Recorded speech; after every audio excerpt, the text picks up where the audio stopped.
Salve, salve, guerreiros! Professor Lego Fontes na área. Uma timeline mais uma vez provocativa, que eu dizia... Aliás, pensei bastante na hora de formulá-la, mas acredito que foi bem assertiva, porque eu lancei o avisei. Aliás, há muitos anos eu defendo, eu advogo no sentido de originalidade nos repertórios, na mobilização de repertórios, e não apenas para o Enem. Nas provas de modo geral, ainda que elas explicitamente não insiram nos editais a ideia de originalidade, ou criatividade, ou individualidade de estilo, algo nesse sentido. Ou a ideia de configuração de autoria, enfim. E perceba que o INEP, em 2024, já estabeleceu isso como a diretriz no treinamento dos avaliadores, a ideia de variação de repertório, que é exatamente o tema desse nosso encontro, e que isso se materializou de forma escrita na nova cartilha dos do participante, perdão, de 2025, ou seja, está escrita, e quando está escrita é algo formalizado, é uma diretriz que os participantes terão que seguir, sob pena de serem, de alguma maneira, apenados dentro da prova. Então é fundamental que tenhamos a consciência de que a ideia de combate a modelos prontos, que é algo que eu já faço ao longo de toda a minha carreira, eu nunca acreditei em modelos prontos, eu nunca entendi que isso é uma solução viável para a produção de uma redação de alto nível. Então, esse discurso, por vezes, ele é bastante impopular, ou seja, as pessoas, de modo geral, elas buscam soluções fáceis, elas buscam resultados rápidos, e isso, efetivamente, eu considero um engodo. É uma palavra um pouco forte, mas é verdade. E isso agora veio materializado, ou seja, o INEP apenas ratificou o que eu e tantos profissionais da área já falamos há um tempo, ou já advogamos há um tempo, que é a questão de buscar originalidade. E o INEP, nessa cartilha do participante, divulgada inclusive no próprio site aí, da instituição, reserva 5 páginas para falar só disso. Lembrando que a parte de repertório, a parte formal, está na competência 2, que é quem é responsável por tratar efetivamente disso, mas evidentemente que esse repertório de bolso não articulado ou não produtivo vai impactar, sem dúvida alguma, na competência 3 e eu diria até na competência 5, haja vista essa ideia dessa teoria da contaminação, né? Por mais que as competências sejam avaliadas individualmente. Mas, guerreiros, vamos ver aqui na prática o que o INEP traz sobre essa questão, ok? Vamos lá? Traz como repertório de bolso o que chamamos de repertório coringa. É importante destacar que o INEP ele não restringe nenhum repertório. Ele fala do uso do repertório, tá? E é muito importante ressaltar que não é o que você lança, mas como você faz isso, ok? Por isso eu sempre advoguei, e aí se vocês pegarem vídeos meus anteriores aqui no próprio canal, ou para os alunos que já estão comigo, ou que estiveram comigo em algum momento, eles vão ver que eu sempre falo de contextualizar a obra, de não decorar uma frase, uma citação, não decorar, contextualize, se aprofunde um pouco mais, se você puder ler a obra, assistir a obra, pontuar essa obra, colocar no seu caderno de registro, que aliás é um material que eu sempre recomendo e aqui no canal você vai achar como fazer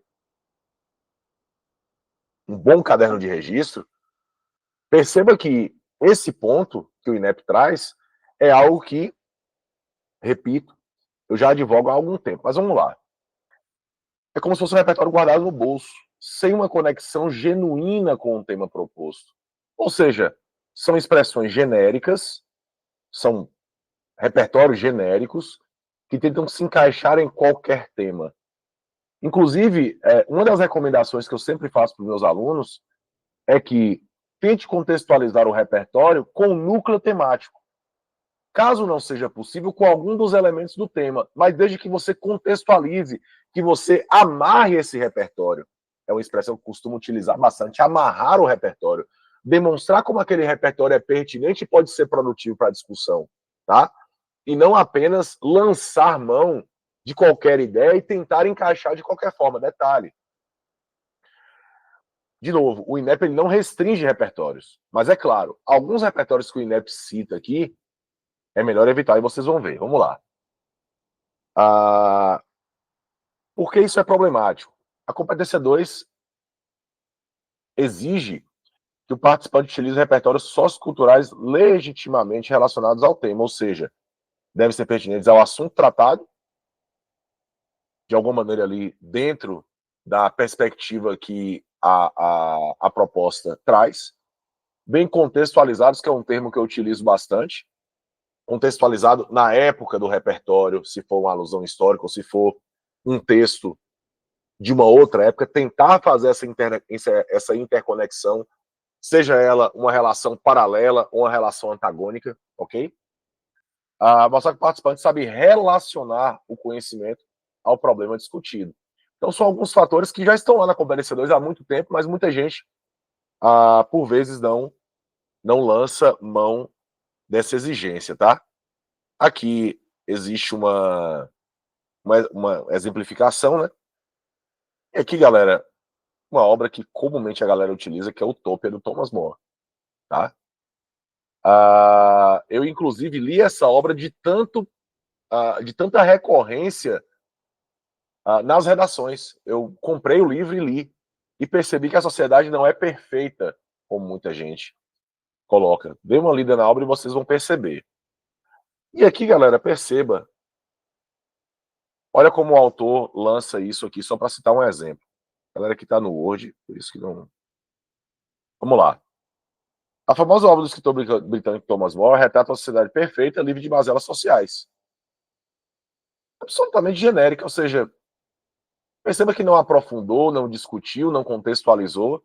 No entanto, colocou que a conjunção adversativa, a realidade brasileira é adversa à idealizada na obra, pois os desafios para a valorização da herança africana, ou seja, o que a herança africana tem a ver com essa cidade perfeita do Thomas More, ou que essa sociedade que o Thomas More pensou em Utopia, né?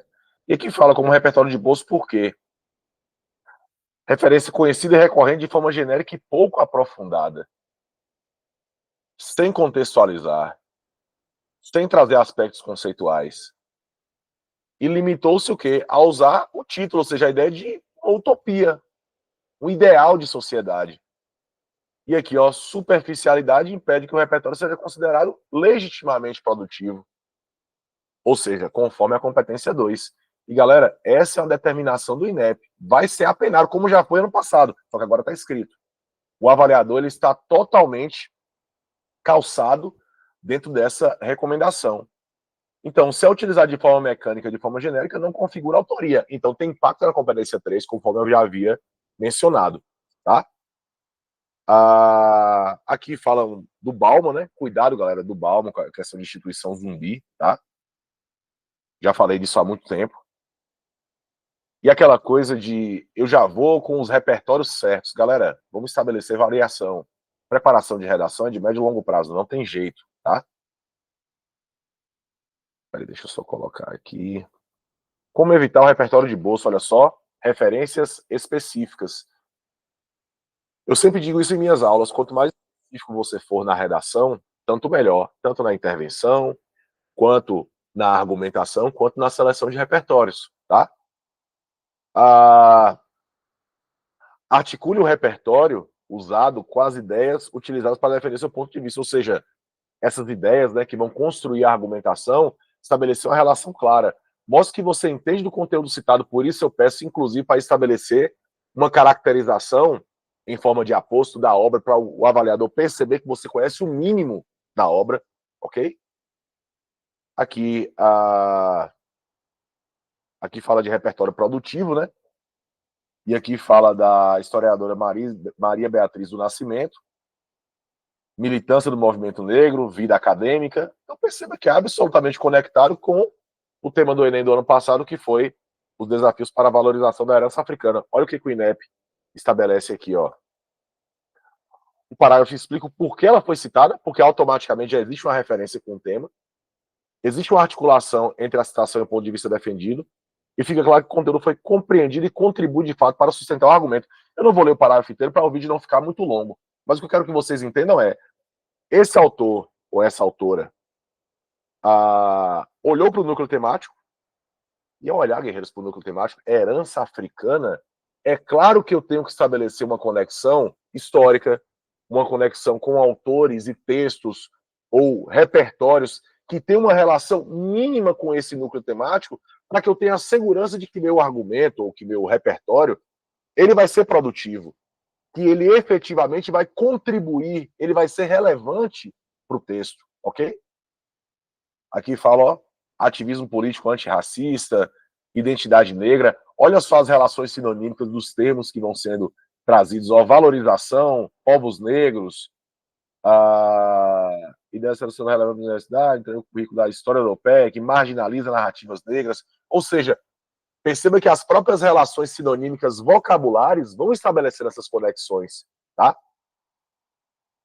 Aqui traz mais um exemplo. Aqui eu não vou me ater muito para isso, porque essa cartilha está disponível, então vocês podem efetivamente ler tudo isso para entender. Perceba, são 5 páginas para tratar só disso, ou seja, o alerta está dado. Guerreiros, repertórios genéricos construídos com base em referências genéricas que não se estabelece uma relação direta com o tema e com os elementos que constroem a frase temática, ou repertórios que não são contextualizados e são lançados a esmo no texto, eles vão ser apenados. E o impacto imediato é na competência 2, por consequência na competência 3, por conta da argumentação e da configuração de autoria, e que pode impactar, inclusive, na qualidade do argumento e, consequentemente, na competência 5. Então, guerreiros, muito cuidado, porque eu já vinha alertando sobre isso há muitos anos, mas só agora o INEP resolveu trazer isso de maneira escrita, o que ratifica a apenação por parte dos avaliadores. Então, guerreiros, alerta, preparação de médio e longo prazo, revise os seus repertórios e, ao mesmo tempo, entenda, uma interpretação qualitativa, estabelecer um bom projeto de texto, pode evitar todos esses problemas na redação Enem. Fechou? Escrever uma redação de alto desempenho não é fácil, mas é possível, porque a missão desse canal é fazer com que você produza a melhor redação da sua vida. Eu sou o professor Lego Fontes, curta, compartilhe e comente se esse vídeo foi importante para você, beleza? Vamos para cima.